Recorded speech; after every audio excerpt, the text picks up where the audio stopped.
Buenas noches, mi grupo y yo vamos a hablar sobre el libro Utopía para Realistas del autor Rutger Bregman. Inicialmente yo les voy a hablar sobre el país de Cucaña. El libro básicamente se refiere a que el país de Cucaña es donde todos los habitantes son ricos, están sanos y están a salvo. Este país de Cucaña es como un ideal, es una fantasía.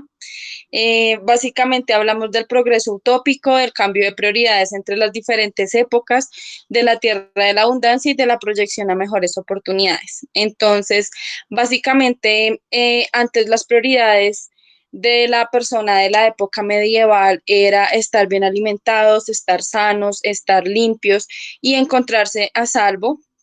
Ahora en el siglo XXI las prioridades cambiaron.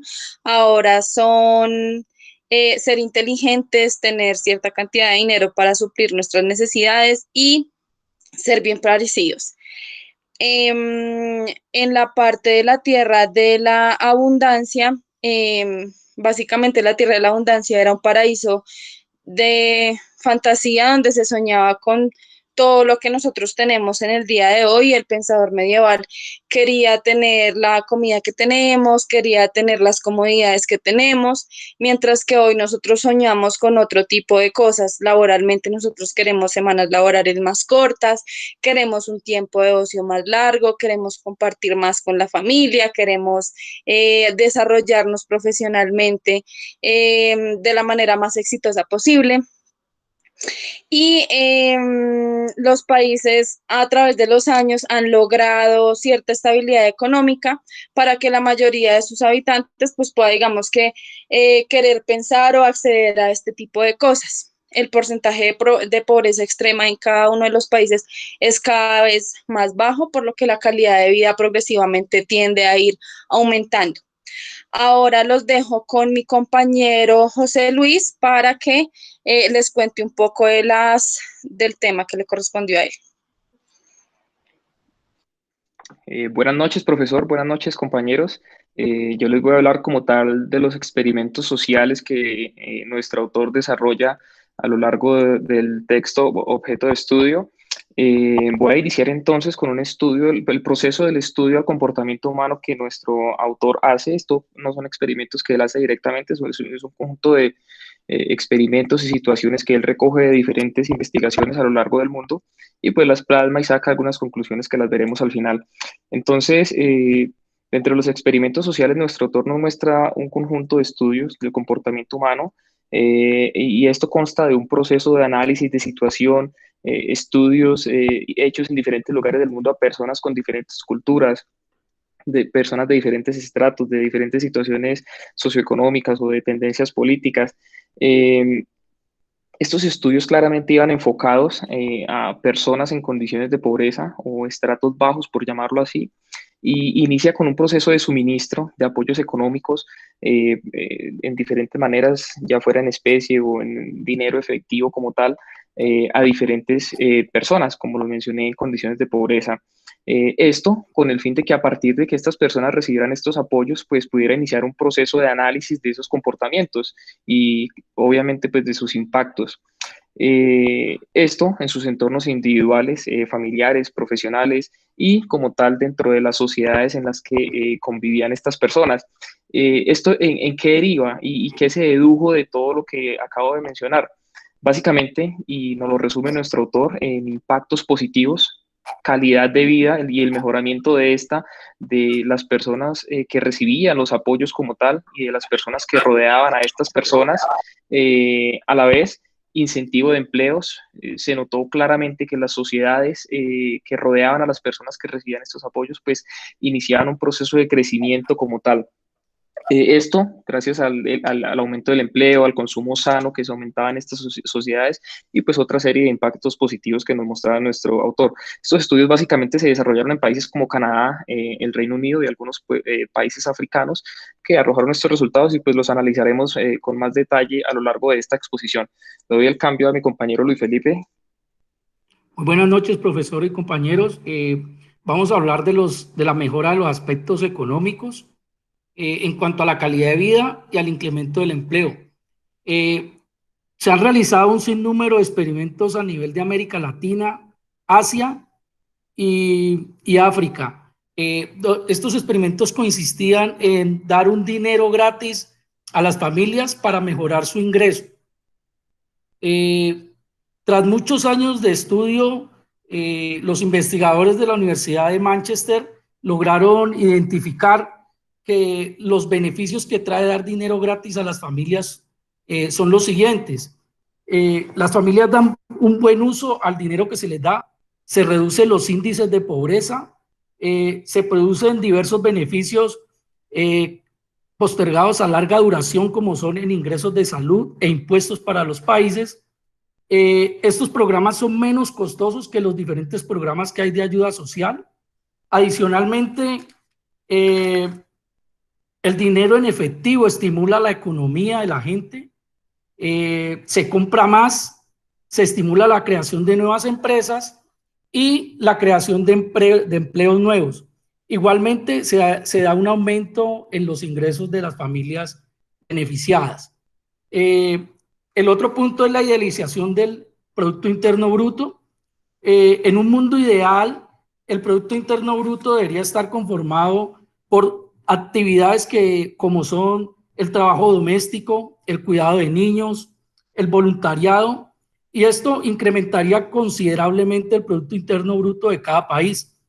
Se han hecho varios experimentos. En Dinamarca hicieron un experimento que consistía en integrar al Producto Interno Bruto la lactancia, ¿sí? Después de analizar este experimento, se obtuvo como resultado que el Producto Interno Bruto de Dinamarca creció considerablemente. En Estados Unidos también hicieron un estudio parecido que consistía en adicionar al Producto Interno Bruto la lactancia materna, lo cual arrojó que se producía 110 mil millones de pesos anuales al Producto Interno Bruto del país. Otro aspecto importante del que tenemos que hablar tiene que ver con la parte de la lucha contra la pobreza, que es la salud mental, ¿sí? Diversos estudios que han realizado han descubierto que la pobreza es una causa de la enfermedad mental en los jóvenes y en los niños actualmente. En 1993, la profesora Costello realizó un experimento en una reservación indígena donde consistía en analizar cómo era el comportamiento mental de los niños y adolescentes en esa tribu, y logró demostrar que la salud mental de estos niños se debía a la pobreza en que vivían. Esa misma reservación indígena hizo un casino, y ese casino empezó a arrojar bastantes utilidades, las cuales fueron repartidas entre los miembros de la tribu, que eran aproximadamente 8,000 personas, y se logró repartir al año $6,000. Esos $6,000 fue un incentivo para estas familias y lograron reducir la enfermedad de salud mental en los jóvenes en un 40%. Ese estudio concluyó que las enfermedades mentales dependen de la pobreza y de la calidad de vida en que vivan las personas. En cuanto a la parte de educación, podemos ver que se realizaron unos estudios donde daban como resultado que las personas que viven en la pobreza tienen un retraso de 2 años aproximadamente con las otras personas que tienen mejores ingresos. Lo importante de estos estudios radica en que se mostró que si reducimos el índice de pobreza, podemos mejorar la salud mental de los jóvenes y niños, y podemos reducir el nivel de analfabetismo que existe en la población. Muchas gracias. Buenas noches para todos. Inicio con el tema de ámbito laboral. Mi nombre es Tatiana Moreno y en el libro podíamos evidenciar el tema de la reducción de horas laborales que se espera y se espera tener una oportunidad de crecimiento, adicional a ello tener tiempo familiar de calidad y así reducir el estrés. Otro de los ítems que allí se puede desglosar del ámbito laboral es el tiempo libre. Antes, el tiempo libre solo era un privilegio para las clases sociales altas. Luego de eso podemos evidenciar que en tiempos antiguos la distribución de los empleos no era de forma igual. Recordemos que siempre los hombres eran quienes estaban laborando y las mujeres estaban en casa pues realizando labores de hogar. Adicional a ello, pues se esperaba que solo las generaciones adultas ya estuvieran en casa descansando. Por ello, ahora en esta utopía se espera que las personas de mayor edad se les pueda dar una oportunidad adicional de seguir trabajando, ya que pueden seguir siendo productivas y así aportar a la sociedad. También podemos ver que el sexo femenino tiene un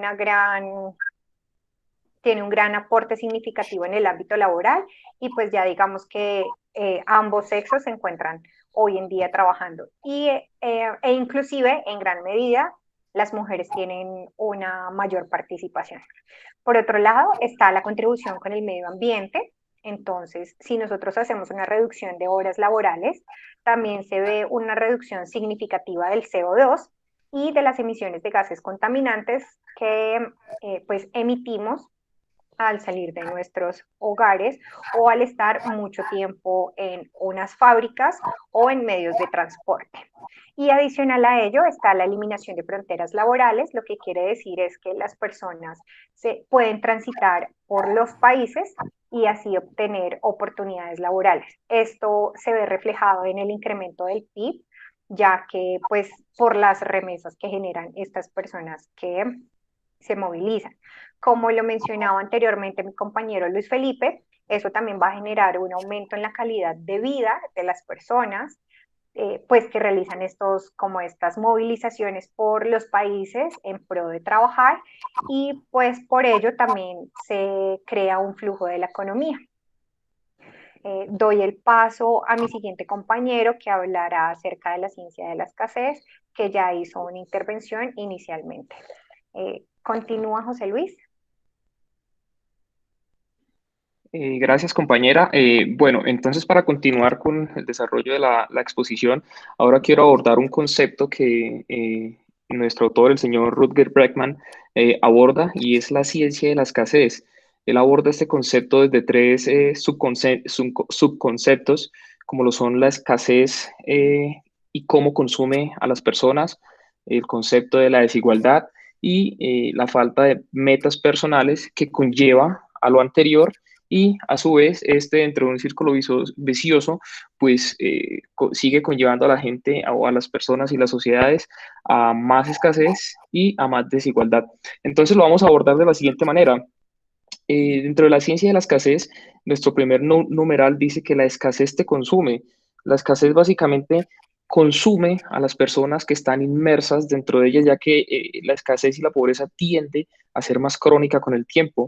El señor Rupert Beckman nos decía que el pobre tiende a ser más pobre y el rico tiende a ser más rico dentro de una sociedad. Esto pues tiene unas causas como lo pueden ser político-económicas, sociales, religiosas, etcétera. Entonces, él nos da de alguna manera, y por llamarlo así, una alerta en donde nos dice, hey, cuando hay pobreza y cuando hay escasez, hay que hacer un alto en el camino, analizarla, explorar y mirar qué soluciones se le pueden dar para evitar que esto se vuelva más crónico, ya que como lo dice el título del subnumeral, la escasez te consume. De igual forma, él aborda el concepto de la desigualdad. Él dice que el pobre sin auxilio o sin algún tipo de apoyo por parte de quienes lo rodean o por parte de sus gobernantes, pues tiende a ser más pobre, como lo mencionaba hace un momento. Dada la naturaleza de los sistemas neoliberales o de los sistemas económicos que hay en la actualidad, él decía que la brecha de la desigualdad tiende a ampliarse cada vez más si no se contrarresta a tiempo. ¿Esto a qué nos llevaba? A un consumismo y también a su vez era causado por consumismo sin sentido, y él abordaba este consumismo sin sentido como consecuencia de una falta de educación financiera inicialmente hacia las personas y hacia las sociedades. Él decía que el consumismo sin sentido es una consecuencia de la no existencia de la educación financiera. Esto a su vez nos conlleva al último numeral, que es la falta de metas personales, en donde él decía que debido a viejos conceptos de comportamiento y educación financiera, en un mundo moderno que se mueve muy rápido y donde la competitividad es supremamente alta, pues se presentaba este fenómeno de no tener metas personales, ya que la gente se siente a sí misma incompetente e incapaz. Eh, Esto es todo. Le doy el cambio a mi compañero Elvis, que nos va a hablar de la renta básica. Buenas noches, compañeros docentes. Mi nombre es Elvis Santiago Manrique. Les comentaré acerca, digamos, un subconcepto de lo que es la renta básica, algo corto. Digamos que consiste en el derecho que tiene cada ciudadano de percibir alguna cantidad de dinero, independientemente de trabajar o no. ¿A quiénes iba, digamos, que este beneficio? Digamos que a personas de manera individual y no a las familias. Esto sin necesidad de tener algún trabajo, de haber tenido un empleo anteriormente o de prácticamente haber sido despedido o estar en un trabajo. Digamos que las ventajas digamos, de este método, el derecho, era para, digamos, que crear mejores ingresos, tener un mejor empleo remunerados, digamos que mejorar en las oportunidades de empleo y, digamos que equilibrar en la equidad social. Ante eso también tenemos el progreso y la prosperidad económica y hablamos como esta última parte de por qué derogó esta renta básica. Esta renta la presenta el presidente Nixon. Él tenía un ideal de ser un líder progresista. Él presenta esta idea o ley al Congreso, la cual fue rechazada, digamos, porque se realizaron análisis de experiencia en una población al sur de Inglaterra llamada Spitzhamland, donde prácticamente al hacer este tipo, digamos que esta prueba, digamos que las personas que iban beneficiadas cayeron en la holgazanería, se volvieron un poco más flojas y digamos que a medida de que pasó este experimento fue de que se determinó derogar esta ley. Le paso digamos, el mando a mi compañero. Buenas noches, profesor, compañeros, cordial saludo. Soy Ángel Calderón. Para continuar con la contextualización del libro La Utopía para Realistas, llegamos a una idealización que enfocamos dos aspectos. El primero, en el ámbito laboral, que se sustenta en tres puntos muy importantes. Primero, la automatización de los procesos, donde encontramos el postulado del autor Mill, quien menciona que la tecnología debería de usarse para reducir la semana laboral, con el fin de poder realizar otras actividades como el cultivo,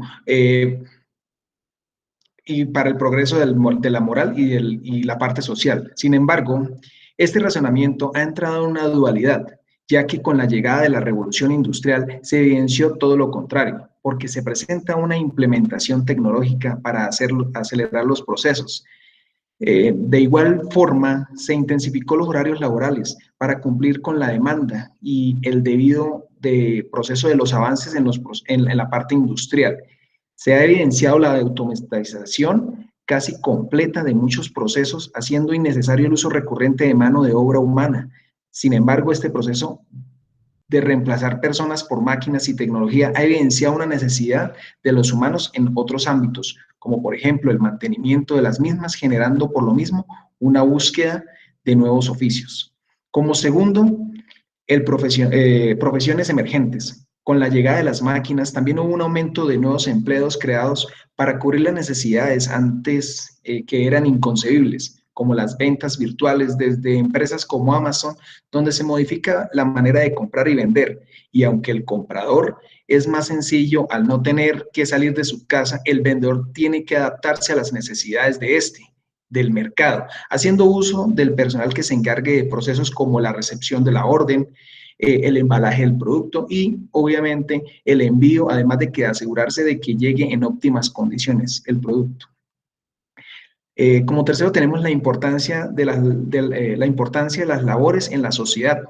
En este punto se tiene en cuenta cómo la vida individual y por supuesto grupal constituye una construcción de una vida funcional en la sociedad, ya que a lo largo de la lectura se resalta cómo la producción de finanzas y el movimiento de estas aportan una mayor producción de capital y por ende mayor bienestar para la población. En el segundo aspecto se compone la idealización, en el que a su vez se encuentra el tiempo de ocio. Al igual que el contexto anterior, se evidencian algunos puntos duales, donde se suponen algunas ventajas como ocupar el tiempo libre, enriquecer ciertos aspectos como leer, estudiar, practicar deportes y sumergirse en las artes. Y también se tienen unas desventajas como consumir en exceso, publicidad, usando los medios de comunicación en las redes sociales, por ende caer en las redes del consumismo. Muchas gracias.